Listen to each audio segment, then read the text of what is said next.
Now, for the animatic, I'm going to set those up exactly at the same keyframes as the camera. Okay?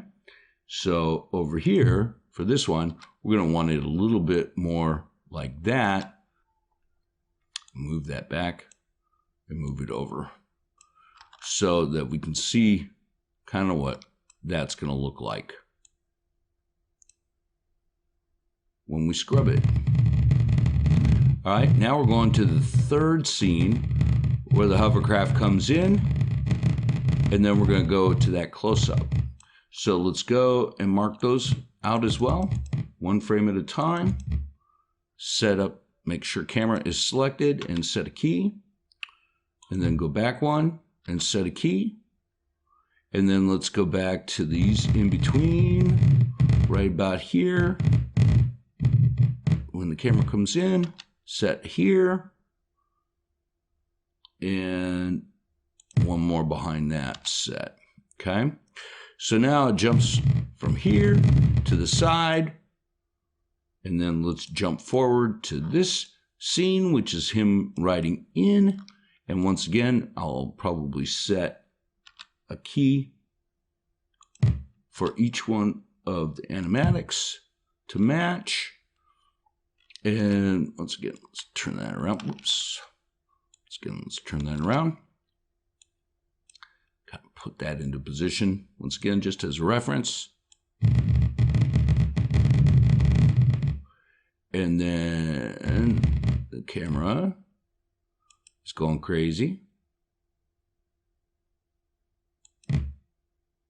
What we need to do is we need to take a copy of that key, move it on down, and replace that key.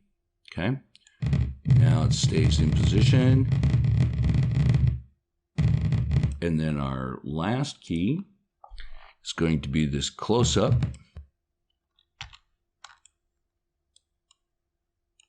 Where Ronnie's all cross-armed. Buff. Roughly in that position. And then that holds there till here.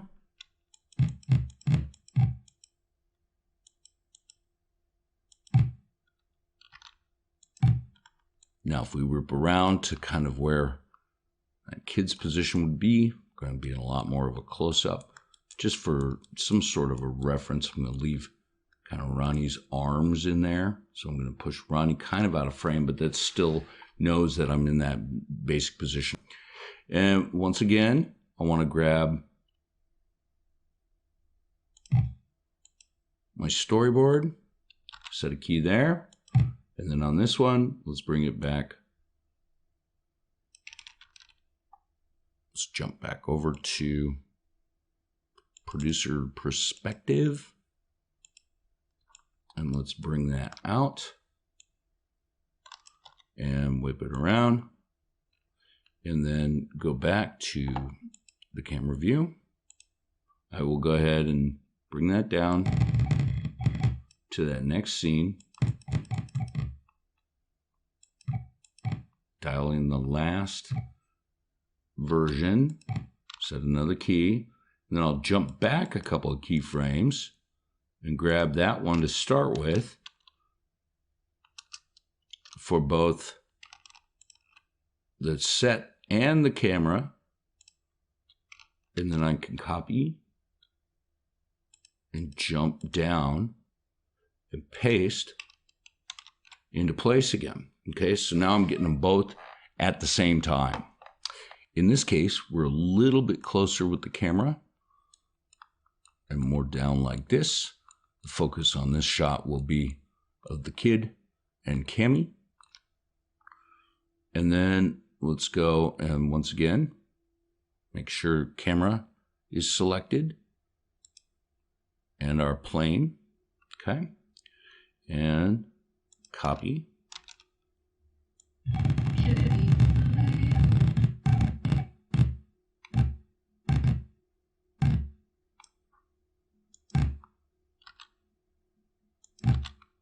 Okay, so with keys selected, now if we go and we take a look at this, I happen to know that this one is back out here, and the spacecraft is going to be cruising. Let's just make sure we got the plane selected. Turn it so that we can see what happens. So they go booking around real quick. So Ronnie's size is about right, and that disc will be here in the foreground. All right, so then that goes to here. And we're going to go ahead and set a key there. Whoops, undo. Set a key there. Set a key here. And for this one, once again, we're about in the right position, but our camera needs to be a lot closer. So once again, I'll just kind of move this over so I can see it and try to position the camera to match. So we'll bring that over here, kind of move that around a little bit.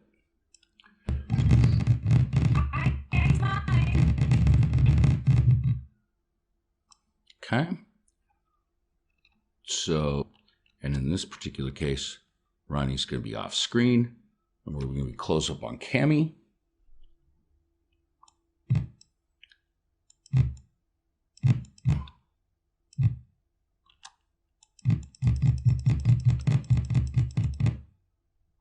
And then we jump to an over the shoulder of Cammy. Let's run back to the producer perspective. And then look through the camera. Great. So now a little bit to the X.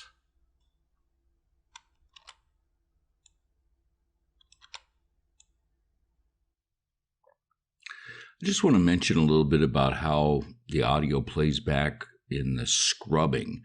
It's something that I'm used to, and you're going to hear it throughout, because that's the way Motion Builder works. It puts the audio underneath it, and then you can scrub along and kind of work in your exact precise timings as you scrub, which is great. It's very useful, but sometimes it can be annoying, especially I think in this kind of an environment where you're listening to it and trying to listen to me. So I'm going to do my best to keep that to a minimum, but that's just going to come in.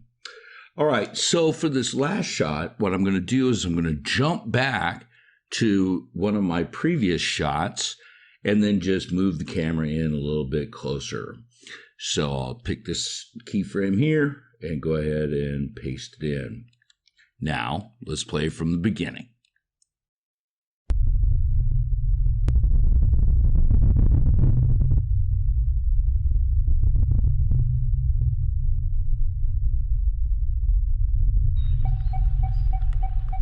Should be right around here. I see mine.